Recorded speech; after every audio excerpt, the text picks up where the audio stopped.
How's everybody doing out there? This is Duane Fletcher with Fletcher Community Media. I want to make a quick podcast today, and talk to you about some of my books and some other issues. Uh, Fletcher Community Media talks about local and world issues, and I also write action novels and do podcasts. Check it out under Real Duane of FCM on YouTube, or check out the books on blurb.com under author named Duane Fletcher. But in some of my books, Code Name Lionfish talks about Chinese spy. They call it the military base here. Uh, the nibble. Hold on. Dance of the Mongoose talks about the events leading up to coronavirus lockdowns and quarantines. Talks about the stock market a little bit too. It's a really good book. And also Fox Hunt. This one talks about basically talks about some spies trying to replace the power company here in Jacksonville. This is also a really good book. Specifically, this one right here. Um, I want to address another issue. When I first started talking about this and about the Corrupt Foreign Practices, 1972 Corrupt Foreign Practices Act, and stuff like that, I boggled a few people's minds when I started bringing that stuff up. The Corrupt Foreign Practices Act of 1972, and how it's illegal for you to, for one American to lie on another American's business so that he can gain profit from a foreign entity or foreign spy, stuff like that. And they tried to call me crazy. They said it was a cockamamie conspiracy theory.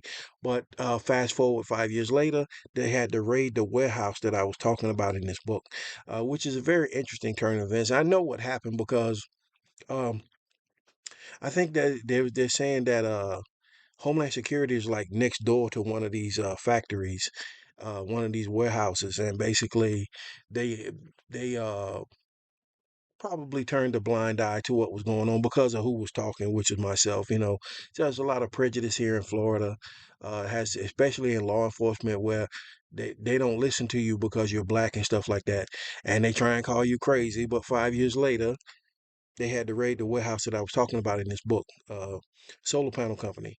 This is a really, really good book. Check it out. You know, is he crazy or did you have to eat your hat? Really. They had to raid that place like 5 years later. So, that's some of my old stuff. Here's my new stuff. Nibble next. This one talks about Russian hitmen they had here in Jacksonville. Russian hitmen. They were twins. Looked like it was some kind of designer assassination stuff where these guys were twins, and it was like, is that him over here? Is that him over there? How is he in two places at one time? And all this kind of stuff like that. Um, this is a really good book, also. Um, The Battle of Flechet, The Arrows. This is a pretty good book. It talks about Napoleon versus Russia 200 years ago, in contrast to what's going on in Ukraine right now today. This is kind of like Raiders of the Lost Ark, where they're like the people in the book are running around looking for relics and things like that, and old battle plans and relics and things like that. And basically, it's a pretty good book. So check it out, blurb.com. Uh, The Black Hand. This is the one that's creating the controversy. The Black Hand by Duane Fletcher. This is a really good book. Uh, the thing is that uh, this one right here is creating so much controversy because of the storyline was basically leaked out before it was finished, and where you had like this some incidents where the person that I was basically patterned the character in the book after was invited to play tennis by the governor and stuff like that. Hey, we want to smuggle that guy in from the Caribbean and all this kind of stuff like that. And but this is a pretty good book also. So if you get a chance to, and the tennis pro in this book allegedly works for the Russians as an assassin. And this is a really, really good book. If you get a chance to check it out, blurb.com, Duane Fletcher, blurb.com. Now, today I would like to discuss a personal issue. I believe I'm being stalked. Okay, Now, the person that's stalking me um, has basically, I moved from 13th Street and this person moved also. So, and now instead of being across the street from my grandmother's house on 13th Street, he's across the street from my mother's house on Edgewood. And it looks like that. It's possibly that's what's going on. I haven't talked to him. I've talked to the cops and I've videotaped them and stuff like that. But apparently it's like dirty cops in on it too. And this has happened before. This happened before. When I got through with this book right here, um, there were some Asian guys that just happened to be walking down the street when I got through with the book, and there appeared to be dirty cops sitting right there, like watching to see if I was going to say something to them. Or if I was going to complain or call the police or something like that, so he can tell me they can't do nothing about it and stuff like that. This basically what they do. This like this little game they used to play on 13th Street where they try and give some crackhead some street cred, or they try and give one of their dealers some street cred by telling Duane that he can't do nothing about it, because they're walking past his house, trying to harass him or spy on him or something like that. And so and apparently it started again because and I and it's now is this time it's more than likely a result of this book. And I say that it has to do with that because I don't write about drugs. I don't write about drugs, and well, I wrote one book about drugs that had to do with drugs, basically. Let me see if I can show it to you here. Okay, I wrote one book 15 years ago. This one right here, this book right here, this was called Smoke. This one talks about the hero, myself, Duane, trying to save a woman from a abusive relationship with a drug kingpin. And the book is more or less like about the love triangle and his henchmen trying to uh, trying to follow us around and harass us and stuff like that. And and the thing is that I don't write about drugs really. I wrote one book 15 years ago, but I've written almost 2 dozen books since then. Not all of them are published, but I've written almost 2 dozen books since then, and I don't write about drugs really. So why is there some drug dealer and some crackhead harassing me all of a sudden? Well, basically there is some type of surveillance at hand where the cops or somebody is telling this guy when I'm leaving the house so that he can pop up down the street from me near my mother's house. I don't live at my mother's house, but I live down the street from there. So he pops up right in front of her house, and it's to make a threat. That's what it is. It's to make a threat, and uh, basically when you're dealing with dirty cops, you have to protect yourself because they will let anything happen and try and tell you they can't do nothing about it and stuff like that. And uh, what I've been doing is filming them. I film this different issues. I've complained downtown. Uh, I've complained downtown at the sheriff's department, and I have they haven't been able to offer any type of assistance on the issue because I know what it is. It's the hey, as soon as you call the cops, soon as you like this, what he's doing right now. He's as soon as I leave the house, at the same time I go like my mother lives about 2 miles down the street from here, and as soon as I leave the house, this other person pops up in front of the other house. So and then there's a cop down there too. So uh, apparently he's waiting for me to call the police, and then he can pop up and say he can't help me because he's already been. It's like a game show to them. It's the we've already been paid off show. Dun dun dun dun dun dun. Hey, I've already been paid off. What's your question?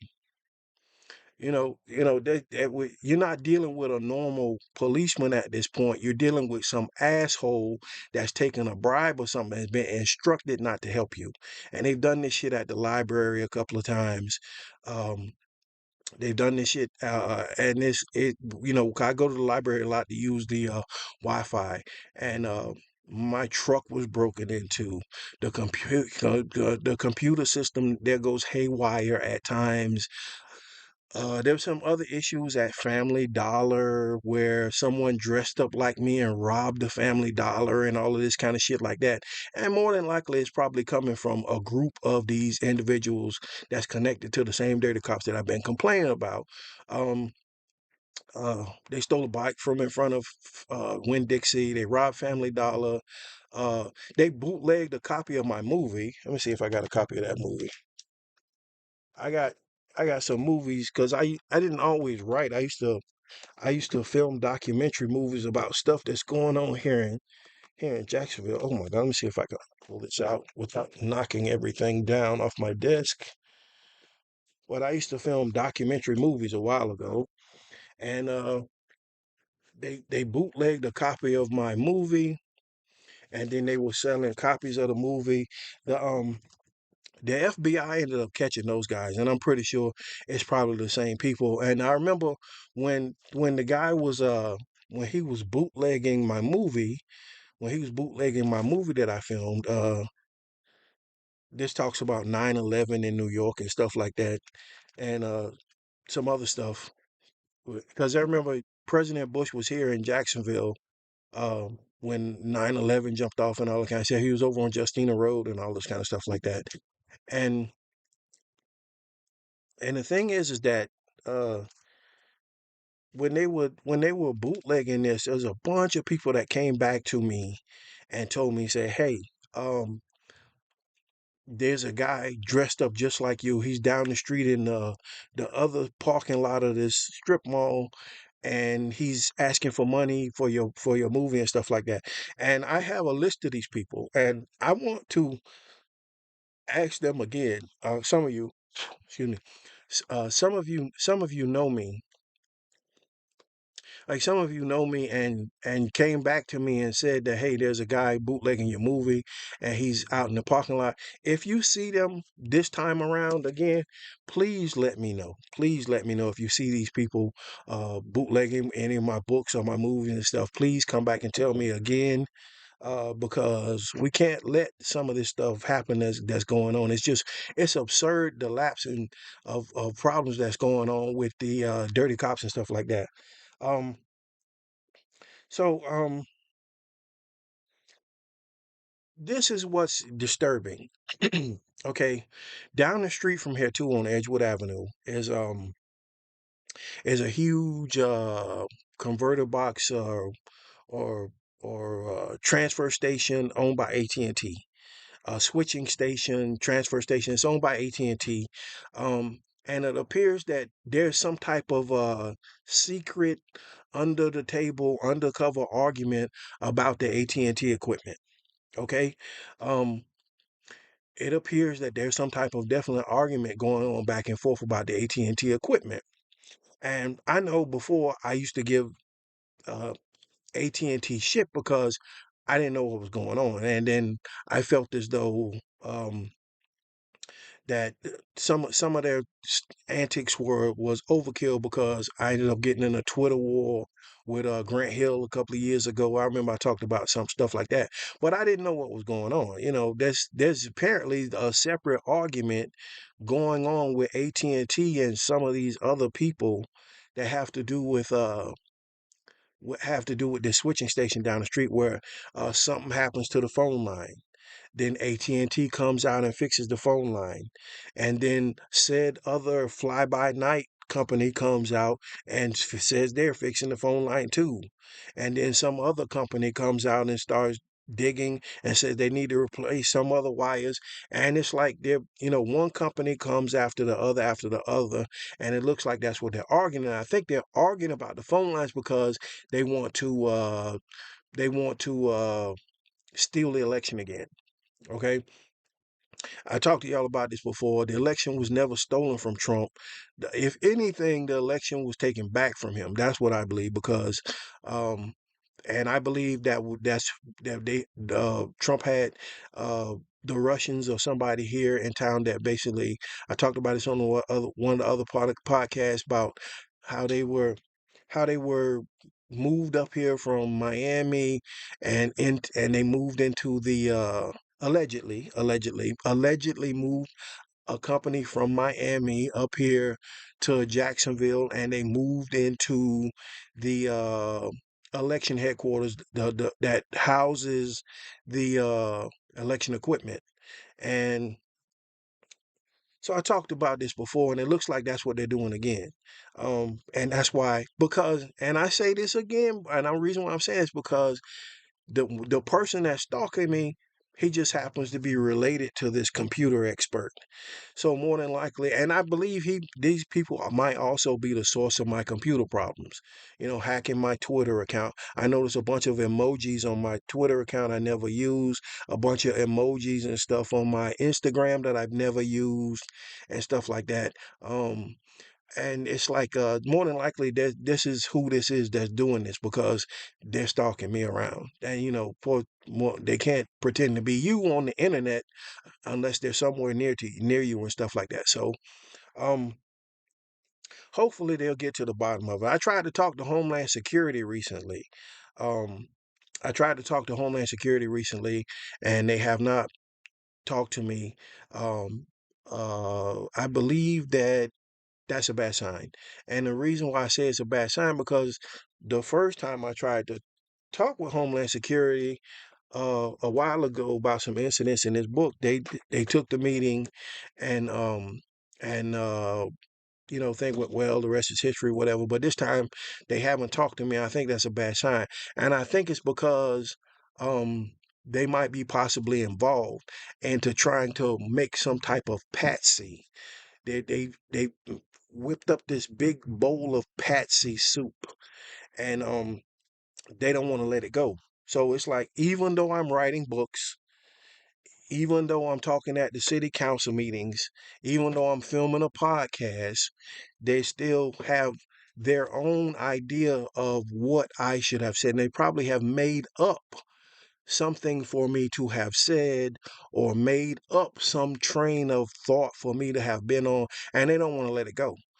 They don't want to be wrong, so they've not decided not to talk to me for whatever reason, and I believe it's because one of their guys is going to get caught. One of their guys is going to get caught. Um, we're doing some type of identity theft that has to do with my books my books the same way they got caught doing identity theft with the documentary movies. And again, I ask for anybody that sees this person out in the streets with my books and stuff, or my documentary movies, to come back and tell me. Please do, because this happened once before. It's identity theft, fraud, the things like that. But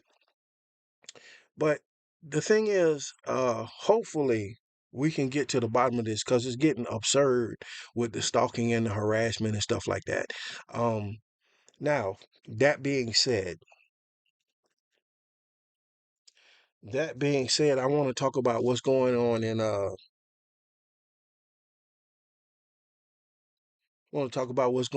in Africa right now. Okay, okay, in Africa. The United States has just been asked to leave Niger. I talked about this on one of the podcasts. I want to touch base with you again because there's some new developments.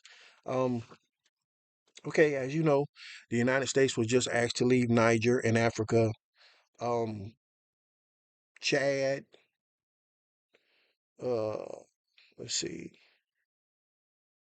there's an issue in South Sudan, but I don't think that's finished yet.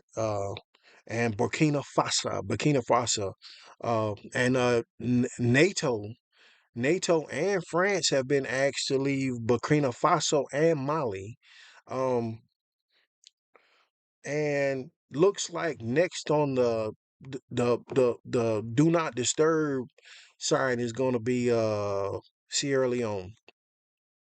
Okay, the Russians have just announced them some new political venues that they're going to start in Sierra Leone, and I know what they're arguing. They're arguing over diamond mines. They're arguing over gold mines and things like that. And last but not least, they're arguing over a bunch of genocide that happens over there when one side of the issue gets too much guns, or when one side of the issue gets a bunch of those diamonds. That's, I think that's how the term conflict diamond was created. was that one side of the argument, the rebels or either the government would get will start using the diamonds and the gold to use to fund a genocide in Africa and stuff like that. Well, the Russians are undermining the process of basically keeping the peace over there because these countries have asked NATO to leave, they've asked France to leave, they asked the United States to leave, and now it's going to be Sierra Leone more than likely because the Russians are saying they're going there next. Now this brings up another issue. This brings up another issue that this Wagner person, Prigozhin, I believe his name was Prigozhin. Uh, Prigozhin was in like Bakhmut. The Wagner group mercenaries was in Bakhmut. Prigozhin was over there. He ran out of guns. He ran out of weapons. Um, he ran out of guns. He ran out of weapons, and he called Africa allegedly. He called Africa allegedly, and he asked for someone from his diamond mine to go to South Africa to purchase guns and weapons for him. And if I, off the top of my head, I believe it was Saint Simon's or Saint Simon's, Saint Simon's military base, Saint Simon's military base in South Africa. Okay, St. Simons Military Base, South Africa. That's where he bought the guns. A Russian cargo ship, the Lady R, a Russian cargo ship, the Lady R, pulled up, paid the military with diamonds or whatever, and then they shipped the guns back to Ukraine so the Russians could fight, and the Russians ended up keeping Bakhmut at that time. Um, Now I'm pretty sure this is going to result in like Ukrainian guys are going to end up with those guns. They're going to find them, seize them, and have proof of their own if they don't already have proof of their own. Because um, I was already a military buff because I got so many military people in the family, and and my grandfather was Army CID. My uncle just retired after 20 years as a Navy MP. And and the thing is that I believe that um, this is some of the best attrition fighting I've ever seen that has it or researched. Over the last couple of years, I really stepped up my research and stepped up, viewing the footage, listening to there's a ton of American generals commenting on the blow by blow that's going on in Ukraine, and this is some of the best attrition that I've ever seen, because. And I'm pretty sure some of them probably would agree with me, even though I don't have, those military credentials. I worked for a defense contractor before, but I've never been in the military. But when the Ukraine seizes the Russian guns left and right, the Russians bought guns back from North Korea, and then months later, Ukrainian guys had footage of the 107 millimeter towed artillery that they took from the Russians after the Russians retreated.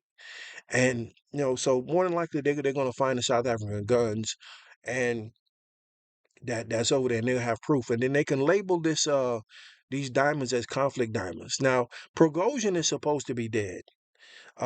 However, he might not be. And I say this because there was another issue in Morocco, I believe it was, in Morocco in Africa, where they said something about Prigozhin's plane went down. He might not be dead. This was years and years and years ago, and now they're saying that his other plane crashed on his way to St. Petersburg, Russia. He possibly is still alive. Prigozhin might possibly still be alive, and the reason why I say that is because it's how they said Wagner structured their um their operations in Africa. Okay, the R- Russian Wagner group was separate from the Russian military, and it's supposed to be because they could always just claim to be mercenaries if they ever get caught doing something. Okay, so what he did was he's been paying the Africans off with their own diamonds. And Russian Wagner Group was in charge of a bunch of these different diamond mines and gold mines across Africa. And they were paying the generals off in the African countries with big bags of cash and sometimes with their own diamonds and stuff like that. I guess as it was, the Africans didn't know how to um, mine the same way that the Russians taught, and the Russia brought in a process and a market, and they started strip mining and heavy equipment, and they started strip mining, and the Africans are being paid with their own stuff, so they're it's got to the point now that they're asking everybody to leave. Now he drops off this big bag of cash, and then these generals let him sit there and strip mine. Now, when Prokosian died, allegedly, Putin was supposed to be control of the money that was coming from the diamond mines and stuff like that. Now, the way Putin works is that basically he doesn't make payoffs. He doesn't make payoffs. And that should have created some dissension in the ranks in Africa. However, it looks like Prigozhin might not be dead and that he's still making these payoffs in Africa because now Niger, uh, America's asked to leave Niger, France and NATO been asked to leave Mali, Burkina Faso, and next is Sierra Leone and probably Sudan too, where he's trying to go around people uh, and talk to the governments and stuff like that. He's trying to go around the legitimate people in power and just make payoffs, and just make go around like the NATO forces that are supposed to keep peace and stuff like that. It's going to result in a genocide. That's what it's going to be. Sooner or later, you're going to hear reports of a genocide coming from these countries. Now let's see. Let me get this one right here. I don't know if it's map of Africa.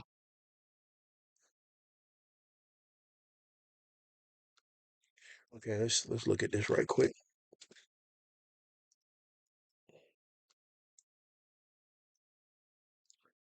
I don't know if you can see this, but basically, let's look at this. Let's look at a map of Africa. And this cuts Africa in half. Niger, Chad, Sudan, Niger, Chad, Sudan, Burkina Faso, and next is Sierra Leone, which is down here. It cuts Africa completely in half, the territory that they control now. The Russians basically have went over the over their heads and talked to certain dirty individuals that he can make payoffs to, and now this basically cuts Africa completely in half. uh, Niger, Chad, Sudan, and I think they got new military bases in Libya too. There was some reports coming in a couple of months ago that the Russians had new submarine bases in Libya. Um, I'm pretty sure. I mean, this has got some people were praying. Some people were praying that another front opened up in either Finland or Poland, and that the Russians would thin themselves out, and then they will be easily defeated and pushed out of Ukraine then. But it looks like he's opened up another front, but it's in Africa, and he's paying them with their own gold and diamonds and stuff like that, which is really weird. So hopefully they'll get around it, Hopefully the Americans and the NATO forces can find some kind of common ground to still be able to uh, work the peace process, because this what's going to happen. Sooner or later, you're going to start having reports of genocide coming out of there. Okay. Um, So there you have it. Prigozhin, the Wagner Group, the head of Wagner Group, he might not be dead because the payoffs apparently are. There has been no other reports of dissension in the ranks, whereas everybody's supposed to be mad with Putin that Prigozhin's dead, but it looks like these payoffs are still being made. And I don't know, like I was saying, the Russians, Putin, he doesn't pay anybody off. He basically he basically keeps all the money, and that's what they do is like the Bratva, the Russian Bratva is structured the same way. And it was disturbing to me that some of the military people didn't know this was going on. That the Russian military and the Russian underworld, the Bratva, the Russian mafia, they're structured very similar. Whereas they ask you to do an impossible task. They ask these guys to that work for them to do like an impossible task. And then when you don't complete the impossible task, or you don't complete it exactly how they want it done, they get to bump you off and keep the money that they paid you. And I don't know, they say like a lot of his generals getting shot left and right, and Putin was basically appeared to be purging a lot of his own generals because it's supposed to be a secret that he's basically embezzling money out of his own military. That's why they're driving around in 50-year-old tanks and stuff like that. He's been embezzling money. There's no two ways about it. He had to buy back a bunch of stuff from South Korea. I mean, excuse me, North Korea. But they need to find a way to for the America, NATO, France to basically still be able to keep the peace. But I mean, personally, what they should do is they should consider it a conflict diamond. Consider the Russian diamonds a conflict diamond, and then you get to police the issue in Europe and North America, um, where he's going to go try and sell the diamonds. He's going to go try and sell the diamonds. And with France getting kicked out of Sierra Leone, France has really got to wake up now. I mean, I'm pretty sure that's what's going to happen next. They were just asked to leave Mali, and that's when he started talking about, hey, we need to put boots on the ground in Ukraine. Well, now it's going to be Sierra Leone too, while you guys are still trying to get together and make a decision. And